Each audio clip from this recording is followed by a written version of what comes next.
My name is David Bell. I just retired as the Senior Minister of the Interfaith Center for Spiritual Growth. Congratulations. Thank you. An organization I started 20 years ago.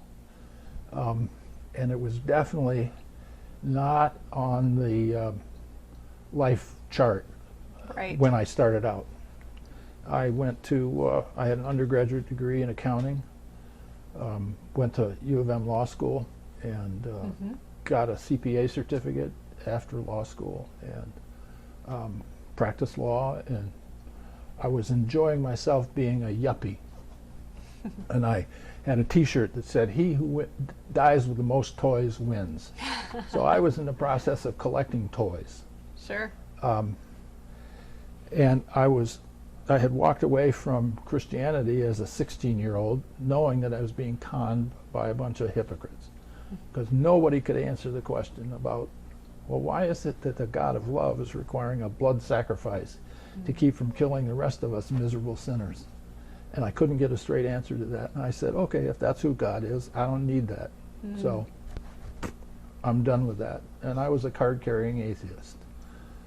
And then in my early 40s, my daughter is 16 years old at the time, and we were at Interlaken listening to my daughter's orchestra play the Beethoven's Ninth Symphony and enjoying it very much. And all of a sudden, I had this amazing understanding.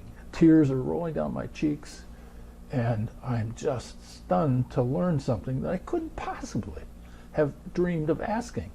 And what I was given to understand was that underneath everything that you see in the physical universe is a matrix of magnificence. And the tears are rolling down my cheeks, and my wife is next to me saying, "Are you okay? Do we have to leave?" And we got this.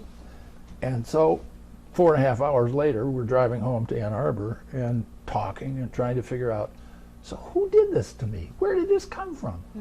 How did this happen? And it set me off on a path of opening myself to try and figure it out. Logical left brain. You A were degree an in accounting, right? CPA, lawyer. I gotta figure this out. And I couldn't figure it out. And I found myself in a metaphysical church, and again, people said, "You should become a minister." And I said, "Don't say that to me. That's not allowed." And Was it one part thing of your led path? to another.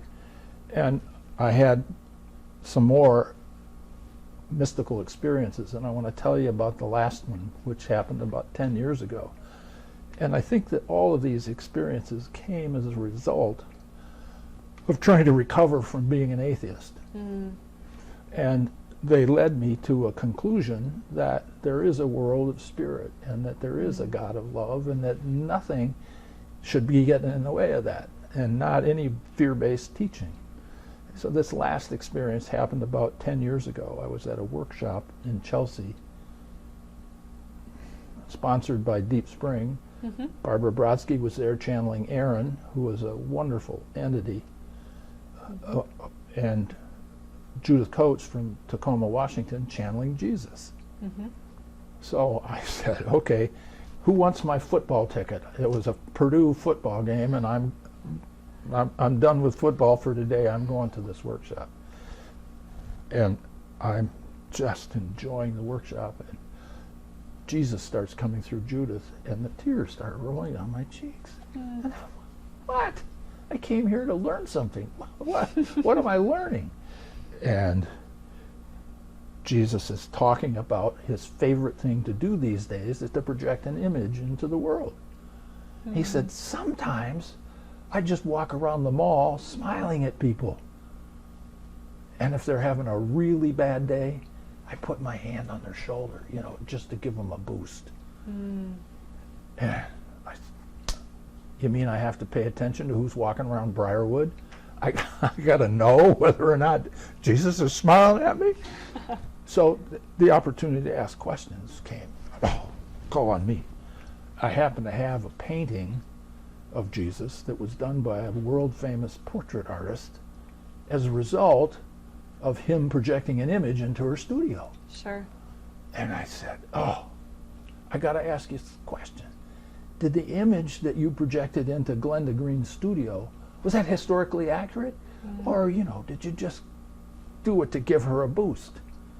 And he walked over and was standing a few feet in front of me, and the tears start rolling down my cheeks again.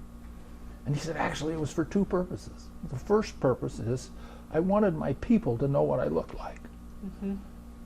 And the second purpose is a call to remembrance.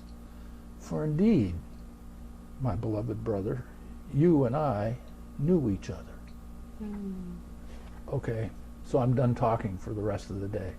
I am thunderstruck. I cannot even begin to imagine that one of my karmic ancestors was connected with Jesus in real life, in the lifetime in which he became rather famous. Sure. So I happened to learn later on from Aaron in a private session that I had been a rabbi in Jerusalem 2,000 years ago, and that I had given up on Judaism because of the fear-based teachings, just the way I had given up on Christianity on the fear-based teachings. And I said, oh man, nothing's changed.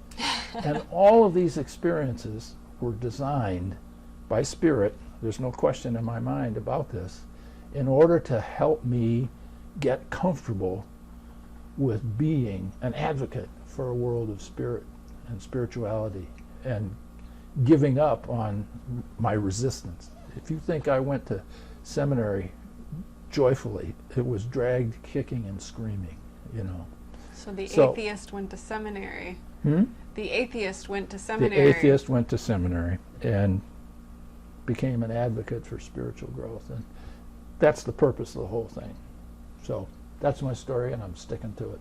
Beautiful. Thank you. You bet.